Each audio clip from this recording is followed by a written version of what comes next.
Many men carry this feeling for decades, if not for all their lives. The feeling that real life has not started yet.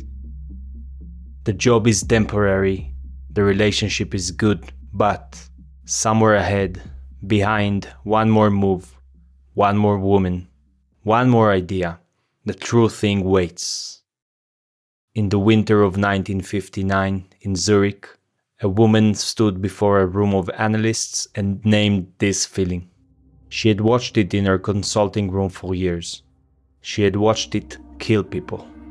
She called the lives built on this feeling provisional lives, lives lived in the waiting room. Her name was Marie-Louise von Franz.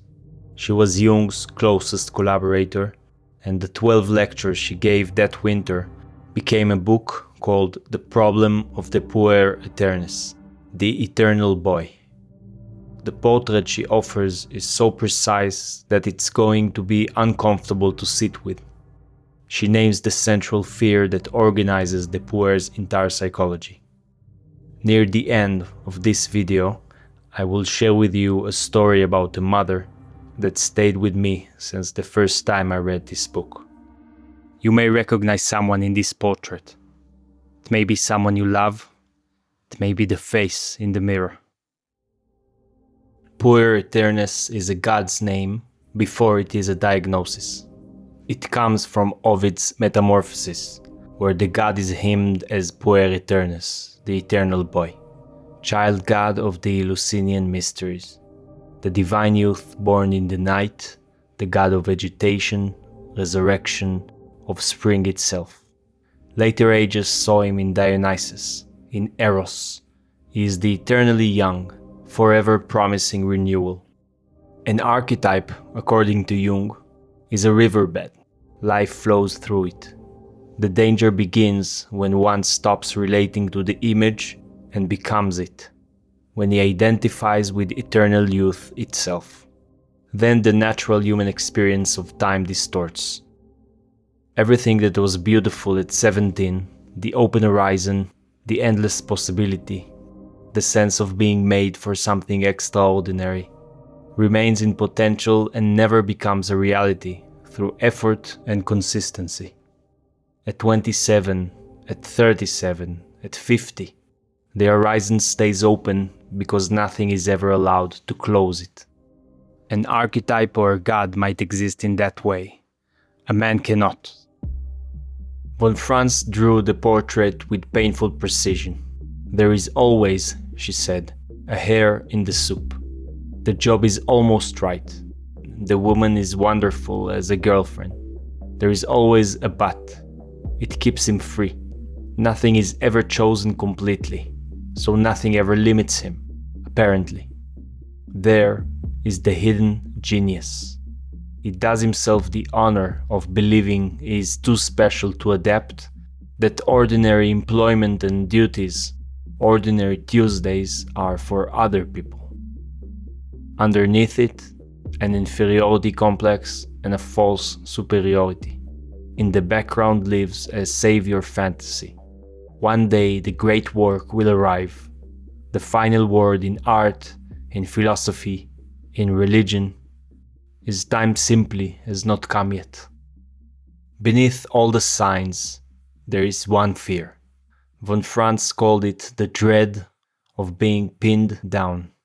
The terror of entering time and space completely, of becoming this one man, in this one place, with this one woman, this body, this one life.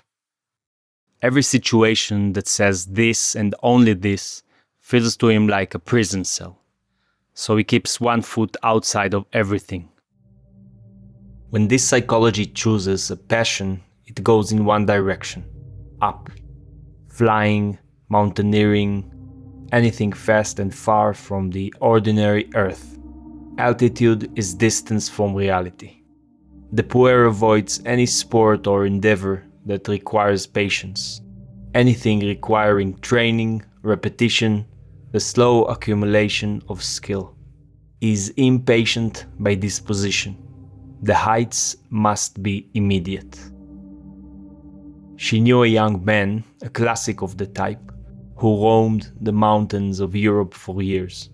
He so hated carrying a rucksack that he trained himself to sleep in snow, wrapped in a silk raincoat, trained himself to go nearly without food, so he would never have to carry weight, all in service of one refusal, the refusal to carry anything. That is the Puer's whole life, drawn in a single figure on a mountain. He will suffer greatly to avoid the ordinary weight of a situation. When this pattern is strong, such men die young, in the mountains, in the air. So where does it come from, this hovering life? Von Franz's answer is the mother complex.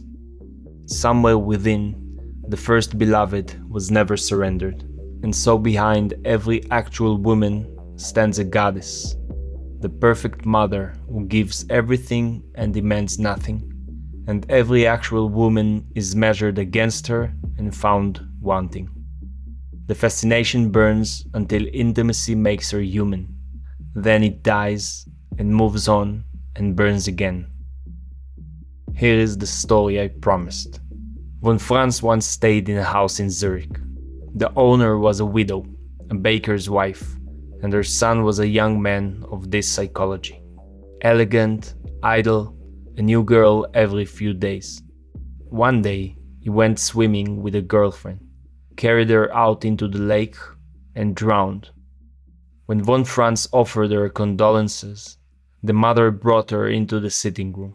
There stood a large photograph of the son on his deathbed, surrounded by flowers, arranged like a shrine.